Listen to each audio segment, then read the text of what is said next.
fruit pie. A delicious fruit filling covered top and bottom with a buttery, flaky pastry. Oh, who could resist? I'll start things off with the basics, a blue ribbon apple pie, sure to win you a prize at the fair. Then, it'll be time to advance the technique with a mincemeat pie with spiced fruit filling. After that, the epitome of fruit pies, a blueberry lattice top pie. And for that little something extra, how about fruit pie to go with frosted raspberry hand pies? When it comes to making a fruit pie, it really does start with the pie pastry. I start with 2.5 cups of all-purpose flour, a tablespoon of sugar, and a teaspoon of salt. I've come across a new technique that ensures that your butter will not overmix into the flour. What I do is I first add 3 tablespoons of vegetable oil. Stirring the oil into the flour evenly coats the flour, so now the flour is insulated and protected and won't absorb all the butter. You can actually pull your butter from the fridge a good 15 minutes before you're going to work it in. 1 cup of unsalted butter.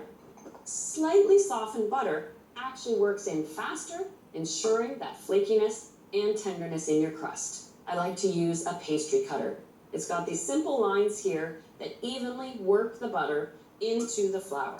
So I like to give the pastry cutter a little twist as I'm cutting in the butter, and I'll work the butter in until you see evenly sized pieces, but you should still be able to see the butter.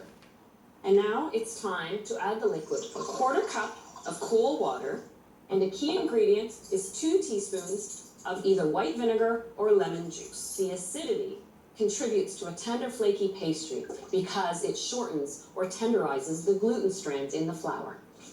And then back to the wooden spoon, and then turn the dough out onto a work surface. As I'm bringing together the dough by hand, I'm folding it over. That builds in layers and flakiness.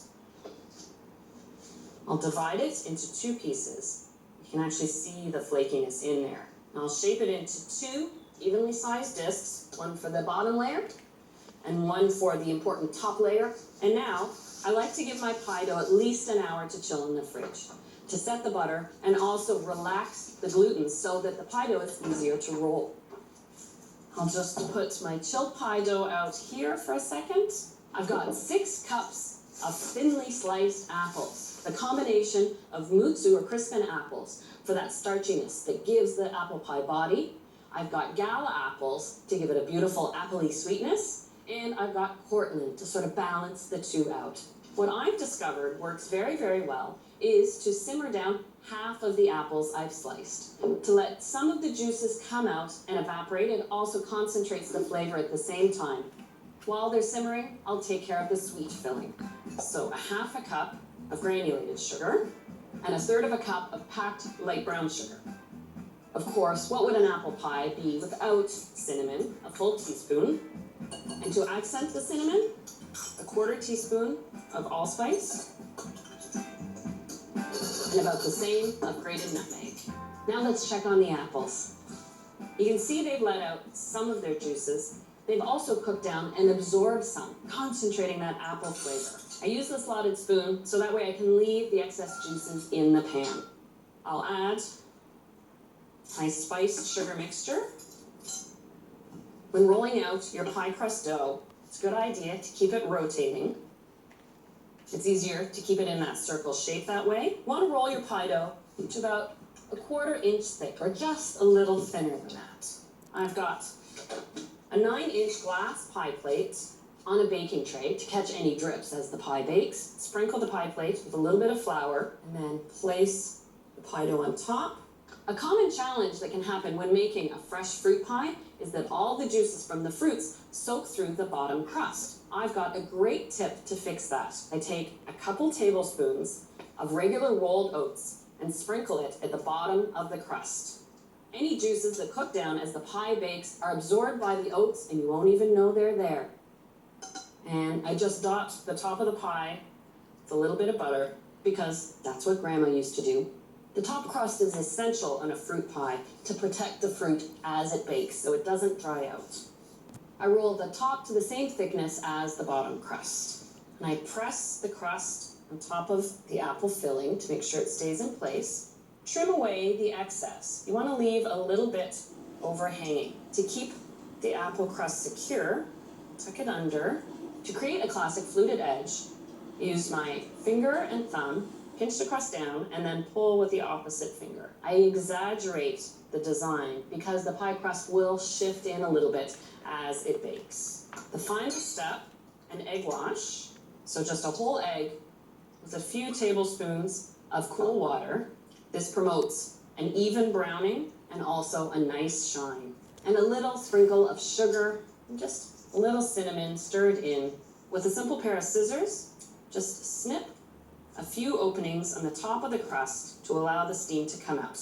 And I've preheated the oven to 400 degrees. That really helps cook that bottom pie crust. After 10 minutes, I turn the heat down to 375 and let the pie bake for another 40 to 50 minutes. When baking a pie, I do prefer baking without the convection fan. That way, you won't over-brown your pie crust. After an apple pie has come out of the oven, you want to let it cool for at least 2 hours before slicing into it. Now here is one that's already cooled and ready to serve up. Look at that beautiful fruit filling. Now that you've got the fundamentals covered in making a really good fruit pie dough and also a simple apple filling, we can advance the technique with a mincemeat pie. It has more elaborate filling and also a more decorative top. The filling for mincemeat pie is a combination of fresh and dried fruits. It really has a beautiful density, but also a syrup to it. So it's kind of like fruit pie meets butter tart. I have 2 peeled Granny Smith apples. You really can use any variety of apple. The function of the apple is to absorb all the spices and the other flavors. I'll start by adding a cup of raisins. I'm using golden raisins, but you can use the dark, plump Thompson raisins if you wish. Mincemeat pie is a classic English-style fruit pie, and so you see dried currants quite often in English desserts. I'll put a full cup in here. I'm adding half a cup of dried cranberries, and it just adds a hint of color to the mincemeat as well. Part of the charm of a fruit pie baking in the oven is the fragrance that permeates the whole house. So, to promote that, some citrus zest, about a tablespoon of orange zest, and about 2 teaspoons of lemon zest. To balance out the sweetness of the sugar I'm to add, plus the sweetness of the dried fruits, I add a bit of lemon juice, just about 2 tablespoons.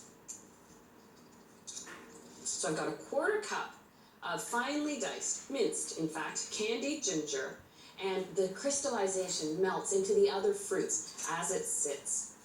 I actually steer clear of cinnamon so that it doesn't overpower the combination of the other flavors, but I will add half a teaspoon of ground allspice, just a touch of ground clove, a 1/4 teaspoon, and half a teaspoon of ground nutmeg. Now, to create that beautiful syrup, I have the combination of 1/3 cup of honey and half a cup of dark brown sugar. And for that last added sparkle, a 1/4 cup of brandy. This, of course, is optional if you prefer not to bake with it. You could use a 1/4 cup of apple juice in its place if you wish.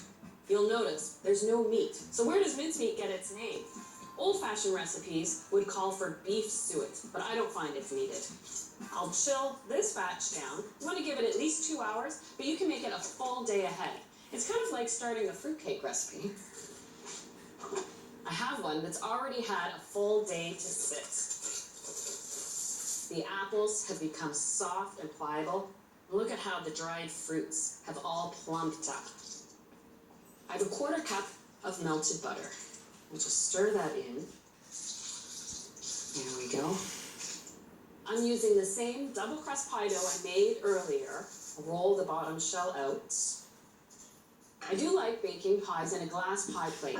I like the way the glass conducts the heat, but also I can see that the crust is browning just the way I want it to as it bakes. Trim where the dough hangs over, say, more than an inch over the edge of the pie plate. And then, just like the apple pie, tuck in the edge. Because I'll be making a decorative top to this pie, I actually want to flute or pinch the edges now before I fill the pie. Just simply pinching and pulling the dough together.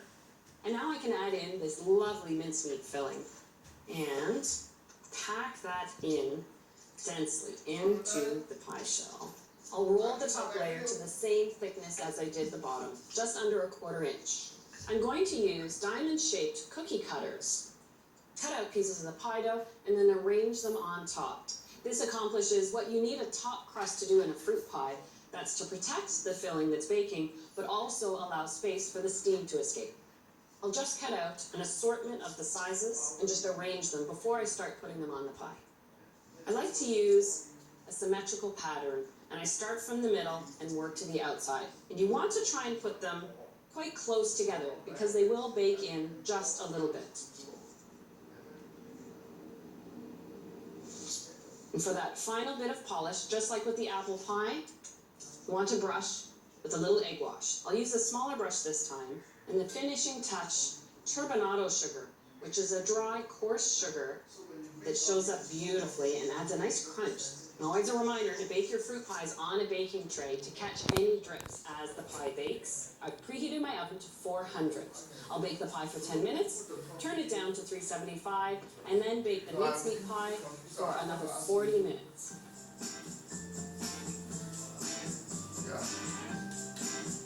And common with all homemade fruit pies, you do want to let your mincemeat pie cool for a couple hours after coming out of the oven. So this one has had its time to cool. So let's give this a slice to see that beautiful homemade mincemeat filling. What a spectacular pie. Lattice top pie. The technique is in the weaving of that top crust. When you're making a fruit pie with a particularly delicate or juicy fruit, like blueberries, raspberries, cherries, or blackberries, you need to pre-cook the filling so as not to have a soggy fruit pie.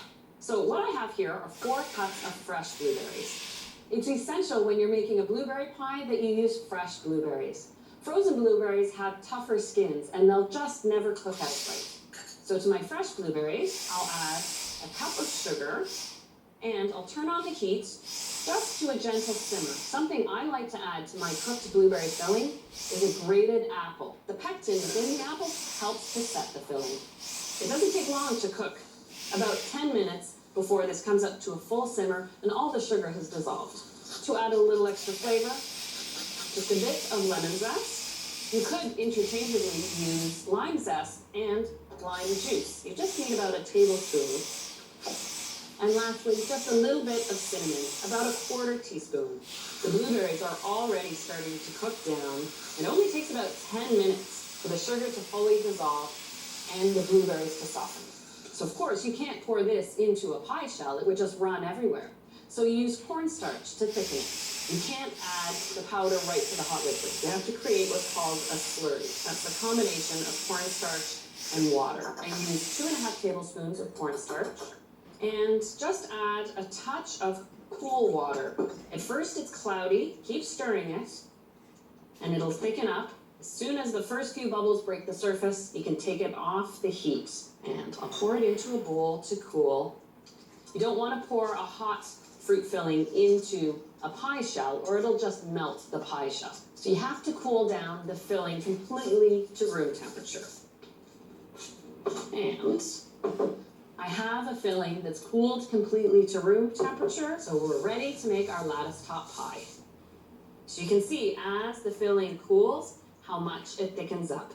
To get ahead of things, I've already rolled out the bottom layer of my pie dough. I think out of all the berry pies, blueberry pie has to be my favorite. And I'll just set this aside because I need the space to make my lattice top.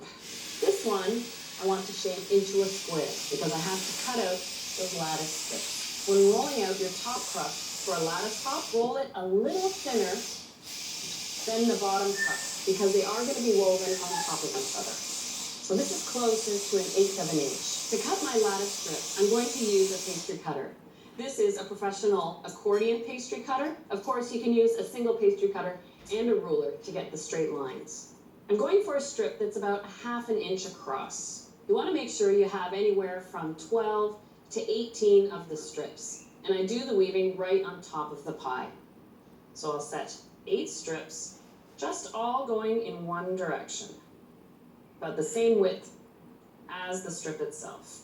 Every other strip you pull backwards, about halfway down the pie, and set it down on itself.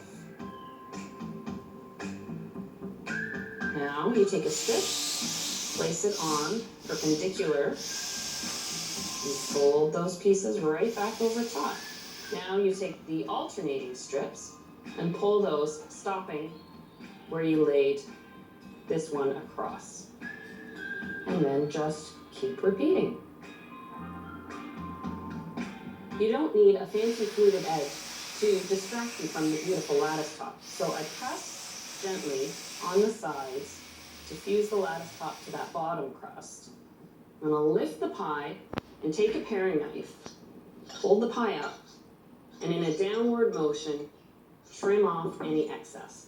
So a little bit of that egg wash, and I brush around the outside and then along each of the woven strips. The finishing touch, a little sprinkle of that coarse turbinado sugar onto a baking tray and into the hot oven, 400 degrees for that 10 minutes to get that bottom crust cooking. Then I'll turn down the oven to 375, and this pie takes another 40 minutes for it to brown evenly on top.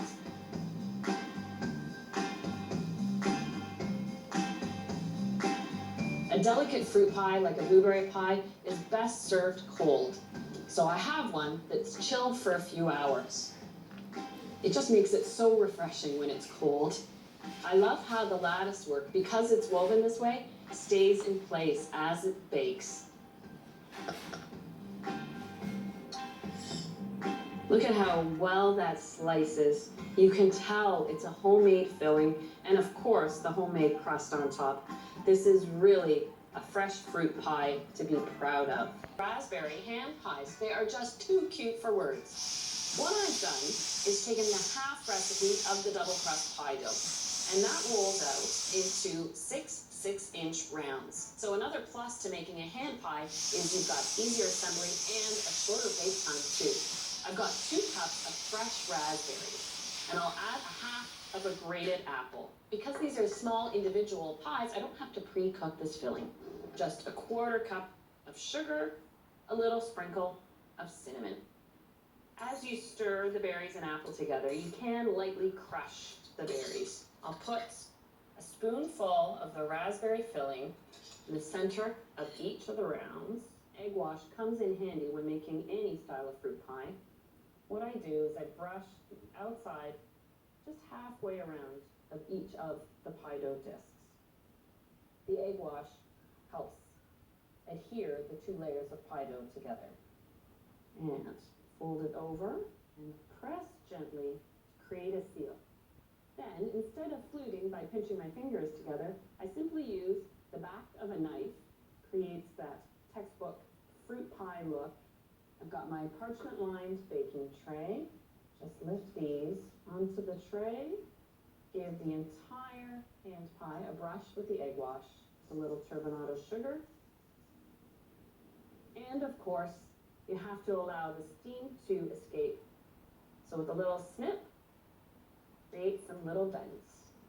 Now, because of their dainty little size, these hand pies take a fraction of the time in the oven. I preheated it to 375, and in 25 minutes, the fruit will be oozing and the pastry a golden brown.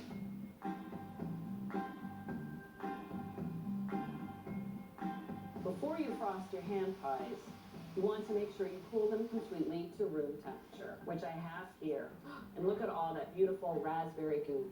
So let's make this simple little glaze. A cup of sifted icing sugar, and add to that a 1.5 tablespoons of milk or water, just a splash of vanilla, about 1/2 teaspoon, and give this a little whisk. I'll just use my whisk, give it a little drizzle right on top. A little fruit pie couldn't get more decadent than this. And then, of course, you don't need a plate or a fork to eat a beautiful fruit pie. Now that you've mastered the techniques to make beautiful fruit pies, from the simple to the show-stopping, you can take these lessons to your own kitchen to bake and enjoy.